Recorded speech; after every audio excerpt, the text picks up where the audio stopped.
Hola a todos, aquí Mira Popstardust con una duda que cada vez veo a más y más gente expresar. ¿Es la homeopatía un tratamiento válido para las enfermedades?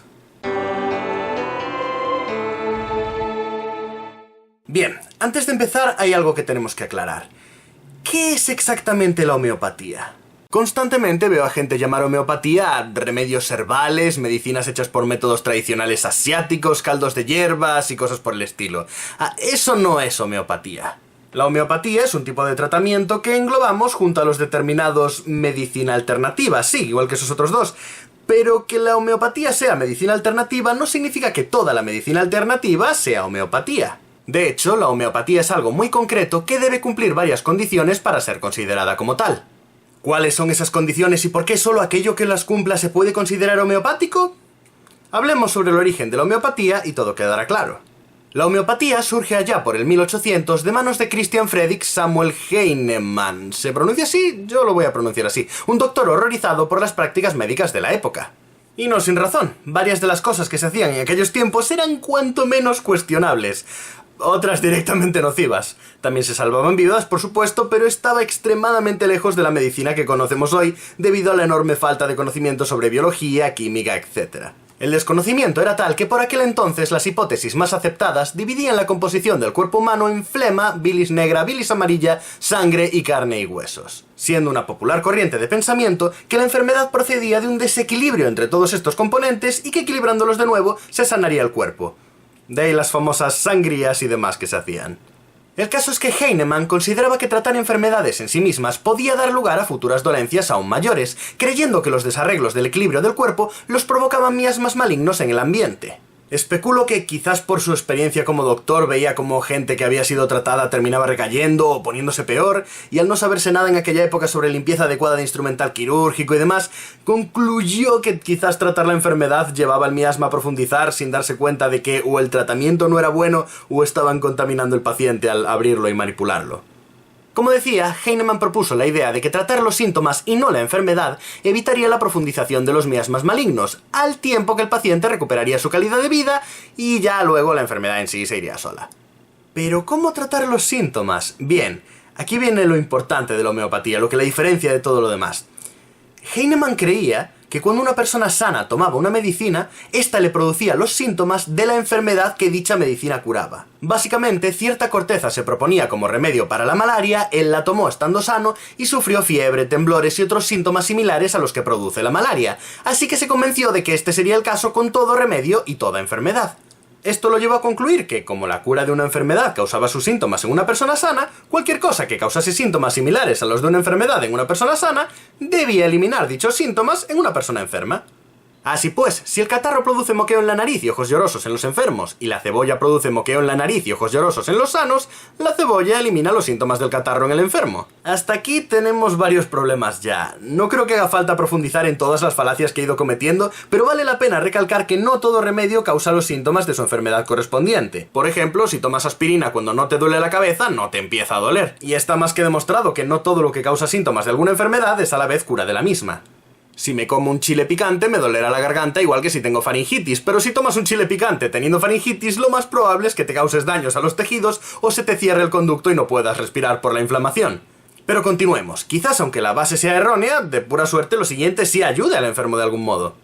Hahnemann, tras concluir que lo igual cura lo igual, es decir, que lo que causa un síntoma en sanos cura ese síntoma en enfermos, y realizar varios compendios de ingredientes que producen diversos efectos similares a síntomas de enfermedades, se encontraba ahora con el dilema de que, si daba directamente sus medicamentos a los enfermos, podrían empeorar al sumarse los síntomas de la enfermedad a los que producía el remedio. Llegados a este punto, que si alguien del 1800 deja de ser una excusa, si ves que la cura sigue causando síntomas a los enfermos y no solo a los sanos en vez de curarlos, ¿cómo no te das cuenta de que tu hipótesis se ha falsado? ¡Ey! ¡Mi martillo cura cráneos rotos! ¿En serio? Sí, solo tiene un problema. ¿Cuál? Que si le pego con el martillo en la cabeza a alguien con el cráneo roto, le destruiré el cerebro. Para evitar esa sobrecarga de síntomas al enfermo, que ocurriría al darle los ingredientes que se suponía que curarían la enfermedad, decidió diluirlos todo lo posible hasta el punto de que ya no tuviesen efecto notable alguno al dárselos a los sanos, suponiendo que a pesar de ello seguirían teniendo efecto curativos en los enfermos. Aun cuando toda la hipótesis era que si causaban síntomas en el sano, curaban esos síntomas en el enfermo. Aparentemente, Hemos encontrado la prueba de que la lógica no llegó a Europa hasta el siglo XIX. El tipo de disolución al que debía haberse sometido el ingrediente requería pasos muy concretos, además. Debía tomarse un pequeño fragmento, colocarse en un vial lleno de agua, cerrarse el vial y luego golpearse repetidas veces. Se vaciaba el 90% del líquido, se rellenaba con más agua limpia, volvía a golpearse, se vaciaba el 90% y se continuaba repitiendo una y otra vez hasta que la disolución llegase a una concentración de 10 elevada a la menos 60, a veces mucho mayores. ¿Qué quiere decir esto? Bien. En esa época no sabían que no puedes diluir algo eternamente. Ya sea que la solución sea heterogénea y las partículas queden suspendidas en el agua, u homogénea y se combinen químicamente con el agua, llegará un punto en el que solo quede una molécula básica de aquello que estás diluyendo. Y si tiras el agua en el que esa molécula se encuentra y rellenas con más agua, habrás eliminado efectivamente el 100% del material a disolver. Te quedas solo con agua, como si nunca hubieses echado nada más aparte de ella en el vial. No quedarán olores, sabores o ninguna otra propiedad de lo que antes hubo ahí. Tras tirar la última molécula, solo quedará agua. Con disoluciones de 10 elevado a la menos 20 es increíblemente improbable que quede ni una sola molécula de lo que estabas disolviendo. Con disoluciones de 10 elevado a la menos 30, básicamente garantizas que no quedará ni una sola molécula de lo que estabas disolviendo. Con 10 elevado a la menos 60, como la que utilizaba este doctor, podrías dar de beber litros de remedio homeopático al día a alguien durante toda su vida sin que llegase a entrar en contacto con una sola molécula del ingrediente que supuestamente debía curarlo. De hecho, Hahnemann no solo planteaba el estándar de disolver a 10 elevado a la menos 60 para evitar síntomas a los pacientes, sino que... no tengo la más mínima idea de por qué. Tenía la creencia de que cuanto más disolvías algo, más potente se volvía. A pesar de que él sabía que si disolvías el ingrediente causaba menos síntomas. Lo sabía porque lo había diluido precisamente porque sabía que si daba el ingrediente tal cual, los síntomas se sumaban y el enfermo sufría. Para que conste, ya en esa época estaba totalmente aceptado en el ámbito científico que si diluías zumo de limón, por ejemplo, el resultado era menos ácido, etc. 1800 no era la edad de piedra. Pero sí, resumiendo, hasta ahora la hipótesis es que si algo causa un síntoma, también lo cura, pero como al darle eso a un enfermo en lugar de curarlo lo empeora, hay que diluirlo para que pierda su efecto, con lo cual en realidad multiplica por mucho el efecto, anulando por completo el propósito por el que se había disuelto y por algún modo funcionando cuando el ingrediente en sí ya era demasiado potente para el enfermo. Tras obtener su disolución sin ninguna otra molécula dentro del agua, empezó a suministrársela a sus pacientes y los resultados fueron muy satisfactorios. Los pacientes estaban animados y contentos por la falta de efectos secundarios. Ninguno murió por la medicina, varios por su enfermedad, pero ninguno por un efecto adverso de la medicina en sí, y los resultados superaban estadísticamente a los de las trepanaciones, sangrías y otras barbaridades, así que... ¿acaso Hahnemann había dado con algo? No necesariamente, recordemos con qué competía. Si por un lado tienes a gente quitándote la sangre cuando estás enfermo, haciéndote vomitar y defecar violentamente sin necesidad, abriéndote con instrumental sucio y dándote potentes químicos casi al azar para ver qué pasa, y por el otro alguien que no está haciendo absolutamente nada, el grupo al que no se le hace nada seguirá muriendo de enfermedades letales, pero al menos no se les hará daño extra que pueda volver letales a las enfermedades no letales, mientras que lo que se habría podido pasar solo en el otro grupo podría terminar matándolos debido a lo que les han hecho. La homeopatía continuó ganando popularidad progresivamente debido a lo cómoda que resultaba. Te tomabas una medicina sin color u olor y a diferencia de las sangrías y las purgas y demás, no te morías durante el tratamiento. Sí, te morías de la enfermedad a veces, pero incluso en esos casos solía doler menos. El problema de esta ventaja llega con el avance de la ciencia en general, la química y la biología en particular. Poco a poco, la medicina funciona menos al azar y más siguiendo el método empírico, basado en los siglos de experiencias fallidas. Comienza a desarrollar medicamentos y procesos mucho más eficaces y eficientes, entiende cómo funciona el cuerpo humano, descubre y comienza a controlar y destruir los gérmenes patógenos, etc. De pronto, si vas al médico, no solo no estás igual que si no hicieses nada, estás mejor. Mucho mejor. Cosas que te matarían de no haber ido al médico ya no te matan. Cosas que te dejarían secuelas ya no te las dejan. A eso le sumamos el descubrimiento y confirmación de que si diluyes algo a 10 elevado a la menos 60, no queda nada de lo diluido. Porque no lo olvidemos, es difícil sostener la eficacia de un medicamento cuando no hay medicamento. Y lo dejaré lo más claro posible para asegurarme de que a nadie se le escapa. Las disoluciones homeopáticas no contienen nada más que el medio de la disolución. Solo es agua destilada. H2O sin minerales. No hay absolutamente ningún rastro del ingrediente activo en esa agua. No es como cuando terminas una botella de zumo que si la rellenas todavía huele o sabe un poco, o cuando tienes un cubo que está sucio y lo lavas y aún así el agua sigue saliendo turbia o algo así. No. Todos esos sabores, olores o colores son moléculas restantes de aquello que estuvo en el agua antaño. En este caso, estamos hablando de dejar el agua tan limpia como si fuese recién destilada, en tubos tan limpios como si fuesen recién salidos de la fábrica. Y de hecho, ya que estamos, uno de los métodos más comunes de distribuir el remedio es mojar tabletas o bolitas de azúcar con esa agua, de modo que una vez esta se evapora ya ni siquiera el agua está presente. Solo tomas pastillas de azúcar que jamás han visto ni de lejos al ingrediente que se supone que debe curarte. Como decía, estos hechos causan que la comunidad científica rechace abiertamente la homeopatía como posible remedio. Si se basa en conceptos sobre equilibrio del cuerpo y miasmas, que sabemos que son falsos, lo de que lo igual cura lo igual se ha desmentido, y ni siquiera contiene una sola molécula de algo que no sea agua y pueda causar ningún cambio en el organismo, ¿cómo va a ser medicina?, preguntan los doctores. Porque la hipótesis podría haber estado errada, pero la conclusión no, y además, el agua tiene memoria, dicen los homeópatas. En efecto, os costará encontrar algún homeópata que a día de hoy sostenga que las enfermedades las causa el miasma que desequilibra los humores del cuerpo, pero sí continúan creyendo que aquello que causa un síntoma lo cura, a pesar de que sabemos a ciencia cierta que tomar una medicina estando sano no causará necesariamente los síntomas de la enfermedad que cura y viceversa. Que cuanto más lo disuelves, mayor es su efecto. A pesar de que todo experimento jamás realizado ha demostrado que cuanto más diluyes algo, menores son sus efectos. Y que, lo más importante de todo, aunque el agua no contenga ni una sola molécula del ingrediente que supuestamente te va a curar, conserva la memoria de haber contenido ese ingrediente y con ella sus propiedades, de tal modo que pueda curarte sin él. A ver, empecemos por lo más básico, sin necesidad de estudios o conocimiento científico especializado. Si cuando metes un pedazo del ingrediente en el vial de agua y lo agitas hasta que se mezclen, el agua gana la memoria de ese elemento, entonces, a efectos prácticos, tienes un vial lleno al 100% de ese elemento. Porque al tener memoria de él, el agua conserva sus propiedades, ¿no? Eso quiere decir que si vacías el 90% y rellenas el vial con más agua, cuando la agites, esa agua tomará las propiedades de la que ya tenía el recuerdo del ingrediente y volverás a tener de nuevo un vial lleno al 100% de algo con exactamente los mismos efectos que el ingrediente.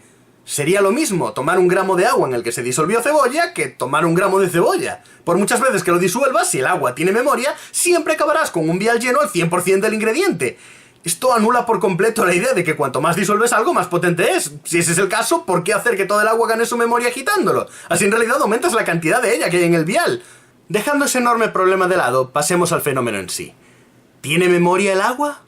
¿En qué sentido? Sabemos que su masa y estructura no cambian. Su salinidad, acidez, color, sabor, olor, capacidad de disolver, temperatura de congelamiento y ebullición, son todas siempre exactamente la misma cuando es agua destilada a la misma altitud y a la misma temperatura, ya sea que se acabe de destilar o que estemos hablando de esta agua de disolución a la 10 elevado a la menos 60. Si no hay absolutamente ningún factor o propiedad que sea diferente, ¿por qué suponer que sí tendrá un efecto distinto en el cuerpo? Lo cual me lleva a plantear una preocupante pregunta. ¿Cómo olvida el agua? Porque el planeta no es nuevo precisamente y las moléculas de agua todavía menos. Toda el agua que hemos bebido a lo largo de nuestra vida ha estado rodeada de sal, barro, venenos, toxinas, metales pesados, mucha de ella ha sido heces, sangre o harina de animales. ¿Por qué no nos morimos envenenados cada vez que bebemos un vaso de agua que contiene la potentísima solución de un veneno de escorpión en todo el océano, que es muchísimo más potente que el veneno de escorpión en sí mismo? Si todo esto fuese cierto y el agua tuviese memoria, beber un simple vaso traería catastróficas consecuencias.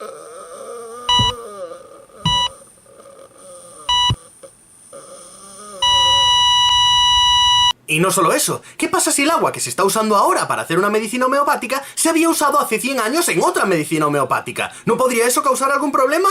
Vale, no os preocupéis en este caso. La cantidad de sobredosis o efectos nocivos debido a incompatibilidades por homeopatía a lo largo de la historia es cero.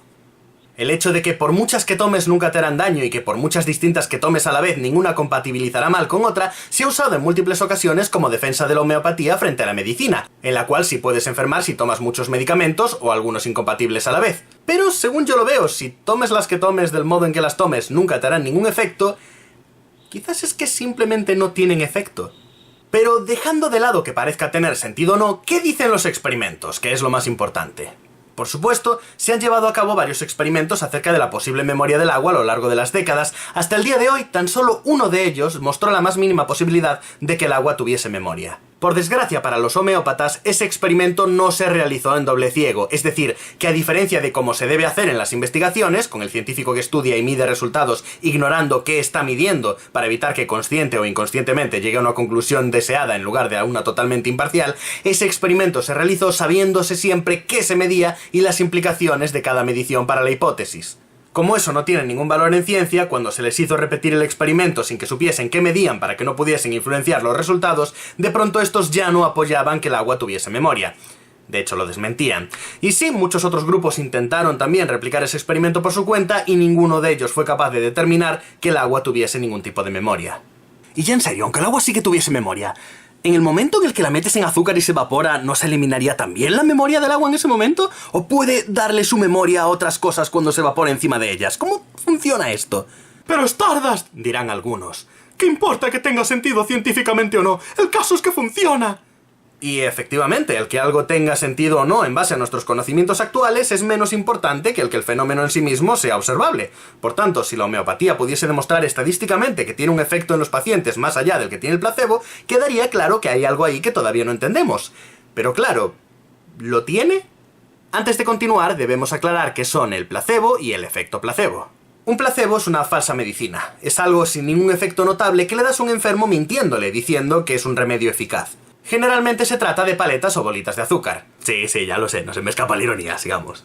Pero, ¿por qué hacer tal cosa? ¿A quién se le ocurriría dar medicamentos falsos a los pacientes?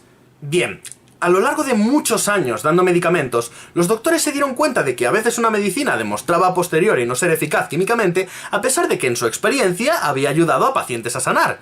Así que se ideó la hipótesis de que quizás el hecho de que el paciente creyese que la medicina funciona pueda ayudar a que se cure, aunque la medicina en sí no contenga ningún elemento activo que de verdad lo cure.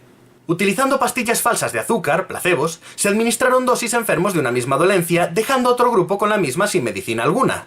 Al final, tras repetirse el experimento en múltiples ocasiones, con distintas enfermedades en enormes grupos, se determinó que inequívocamente dar un placebo, un medicamento falso, al paciente aumenta estadísticamente sus probabilidades de recuperación sobre no darle nada. A esto se le llamó efecto placebo. El efecto placebo es tan notable e importante que a día de hoy, siempre que se está probando la eficacia de un medicamento real, se tiene a un grupo de control al que no se le da nada, a un grupo con placebo a quien se le da la medicina falsa disfrazada de la real, y a un tercero al que se le da la medicina real. El medicamento solo se determina como eficaz si supera por mucho los resultados del placebo. De hecho, también se ha descubierto que un placebo que te dé un médico de confianza, que el médico alabe mucho, que sea caro, que sea grande y que sea colorido, especialmente multicolor y chillón, tiene un mayor efecto que un placebo que te dé un médico desconocido, sobre el que no te han hablado, que sea barato o blanco y pequeño. ¿Qué pasa con los éxitos de la homeopatía, pues? Que son básicamente indistinguibles del efecto placebo. La homeopatía es cara, eso reduce seriamente el número de gente que va a las consultas y aumenta el sueldo de quienes las regentan, por lo que el trato suele ser mucho más personalizado y agradable que con el de las consultas médicas sobrepobladas, de aspecto estéril, largas esperas y médicos que miran síntomas y análisis, pero que no te conocen como persona. En una consulta homeopática, sin embargo, tienen mucho tiempo para hablar contigo, para hacerte sentir bien, para que os conozcáis mutuamente, y tras ganar tu confianza, darte un remedio que suena genial porque es natural y no tiene efectos secundarios, tiene un alto precio, etc., es decir, un placebo de alta efectividad. Ahora es cuando saldrá gente a poner un caso de un animal al cual le dieron un remedio homeopático y se curó, cuando es imposible que él sepa lo que es una medicina.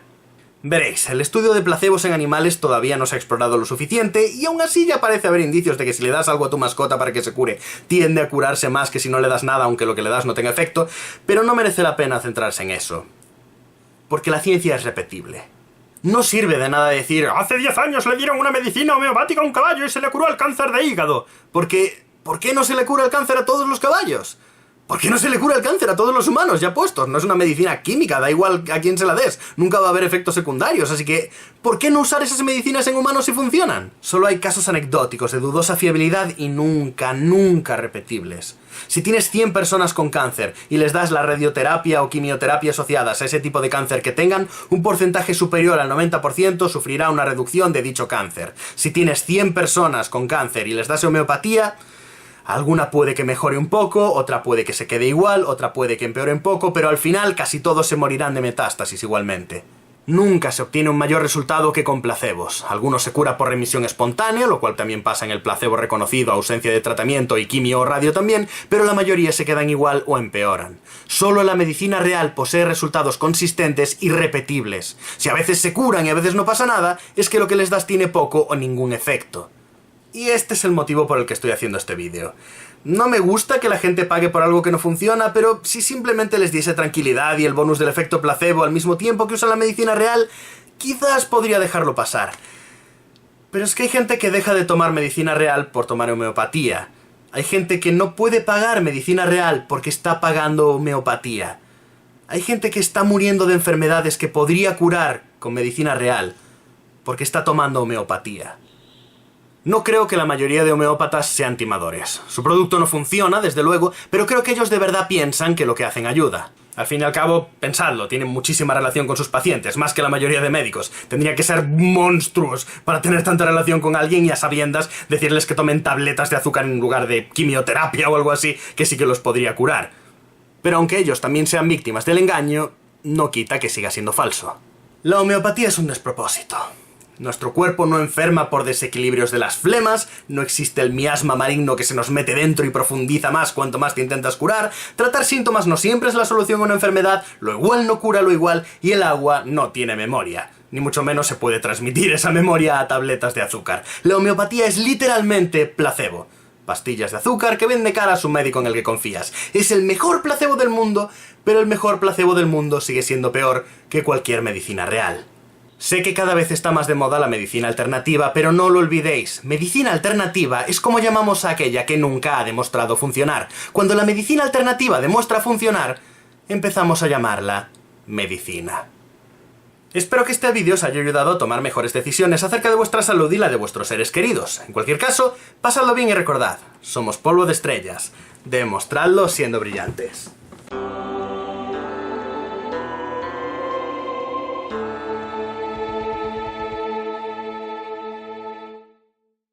Lo que más me escama es, si el agua gana y recuerda las propiedades de lo disuelto, ¿por qué no huele y sabe exactamente como lo que se disolvió en ella?